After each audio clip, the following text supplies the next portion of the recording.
My grandpa, Chaim Osher, used to say, "A Jew must not weep, for this distracts from trust in God.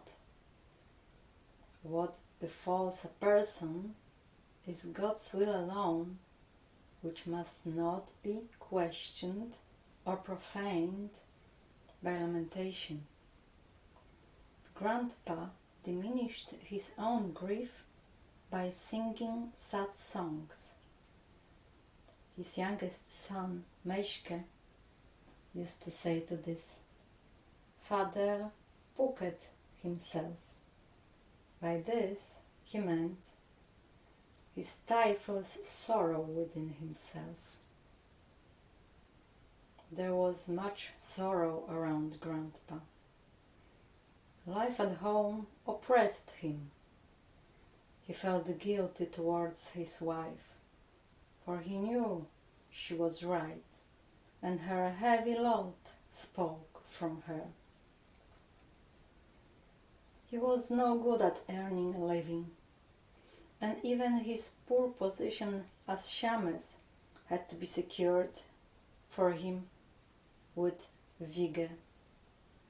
Only the merit because of his father, who had built the best medrash at that time, helped my grandma undermine the attempts of the Gaboim to push him, Grandpa, from his position.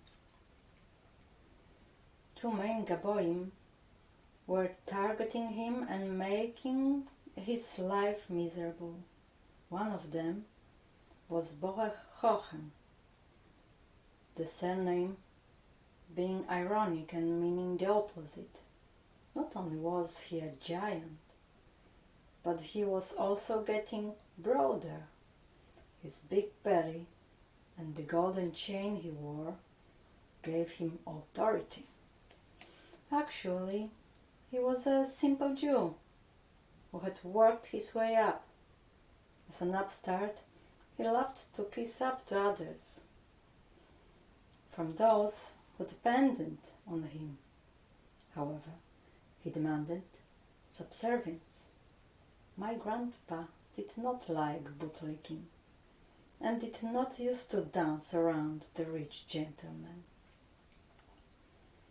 Precisely this omission and the fact that he was also an unlucky person exacerbated the rejection from the Gaboim.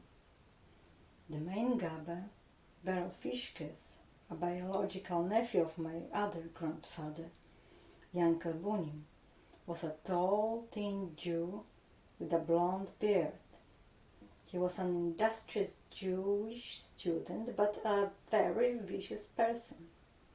Wherever he was the boss and held influence, he insisted on being obeyed. Beryl Fishkes was a great wood merchant and apparently expected my grandpa, Chaim Osher, to serve him as he was accustomed to as a menial. He was targeting my grandpa and making his life difficult. But the rabbi stood behind Chaim Osher and maintained his position as shamus. Due to my grandfather's credulity and naivete, there was once a story that actually reduced his income again considerably.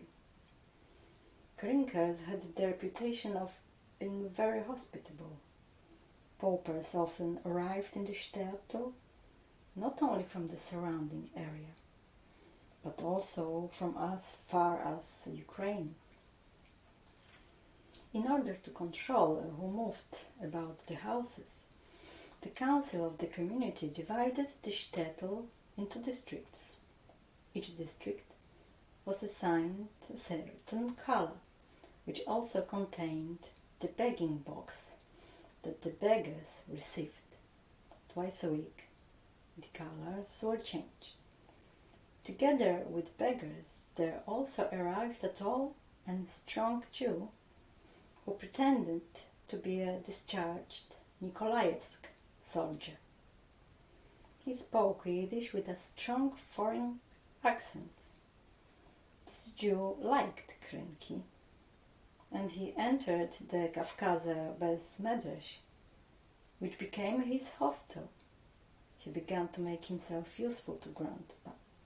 He brought water, helped sweep out and clean, brought wood, supplied the stove, and did other work as well.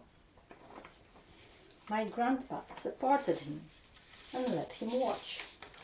He used to go around and ask the balabostes to give this Jew some extra income. When the Jew saw the Gaboim opposing my grandpa, he began to try to outdo him. With soldierly obedience, he began to do errands for the rich gentleman. In bad weather, he brought the children hot food to the cheder, and many children he carried home on his shoulders. Riva did not like this Jew right from the start, and she used to tell my grandfather to beware of him. The latter, however, resisted her talk, for it did not occur to him at all that this broad, coarse Jew wanted to do him any harm. It did not last long. The Jew was declared the sub-shamus, and the latter was now widely determined to outstrip my grandfather. He learned the respective blessings, became the prayer leader at weddings, brisen, and other festivities. He actually became the shamus. My grandpa's income was now almost completely reduced as a result. In the Bes Medrash, he had become superfluous. He was not even allowed to call anyone to read Torah. My grandfather was completely confused. He did not understand what was going on around him. Grandma made a huge fuss, and fortunately the rabbi disapproved of the circumstances in favor of my grandpa. He decided that grandpa had a privilege to the shamus position, and no one could take that away from him. The Jew disappeared, and just as one did not know where he came from, one did not know where he had gone. The events, however, shook Grandpa very much. Apparently, he had had no idea beforehand of such human wickedness that would attack and assault him. It hurt him deeply that a Jew who he had supported would turn against him in such a way. His pain was written all over his face. He became even more silent. He did not like to answer and did not like anyway to take part in conversations. He went to the Slonimer Shtibel even more often. When he was in the Beis HaMedrash, he used to retire to the stove or to a corner and hum a nigun.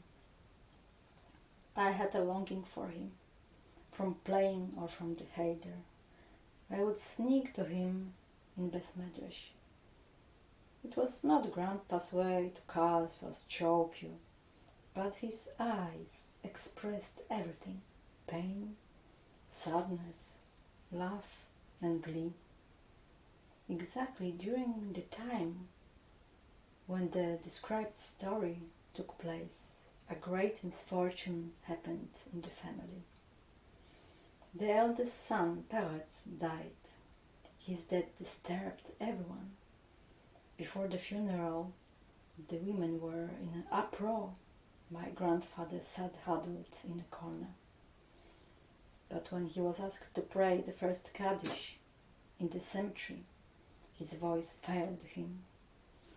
He was overwhelmed by his pain and his own words, which he spoke to the deceased even before the Kaddish. Peretz had died quite suddenly. He had suffered continually from headaches and had discomfort in one eye, which he had been made sick so that he would not have to serve. He could hardly see anything in this eye. Because of the permanent headache, he often used to lie in bed for whole days. On Friday evening, right after the blessing, parents had not felt well at all. As if they had foreseen the tragic end, his sons ran to tell the family about his illness.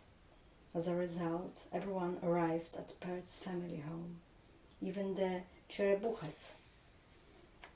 The visitors sat in the large front room, drank tea, and talked. Only my mother, peace be upon her, stayed with the sick. Suddenly, Pert rose and fell forward into her lap. When the visitors came running in response to her screams, he was already dead. My mother could not get rid of the idea that she had breathed the last breath of the dying man. She was then taken to the reputable doctors in Grodno and Warsaw. My grandmother again took over the supervision of 4 children. When Pertz passed away, my grandpa left the room where the corpse lay so as not to disturb Shabbat. After the Shabbat meal, he went to the Slonimer Shtibel. Before the Mincha prayer, my grandpa danced with the Hasids in a circle, faster and more boisterously than usual, and sang in a loud voice. After the Havdalah, when the corpse was laying ready on the floor, my grandpa arrived. He recited several psalms. When the first Kaddish had to be said at the grave, the Jews asked, "Reb Chaim Moshe, say the first Kaddish." Grandpa stepped to the edge of the grave and began broken, filled with deep pain. "My son, it is not you who will now say the Kaddish after my death, but I must do it after your death. Woe is me." Soon he straightened up, and after saying, "God has given, God has taken away," he began the first Kaddish for his eldest son.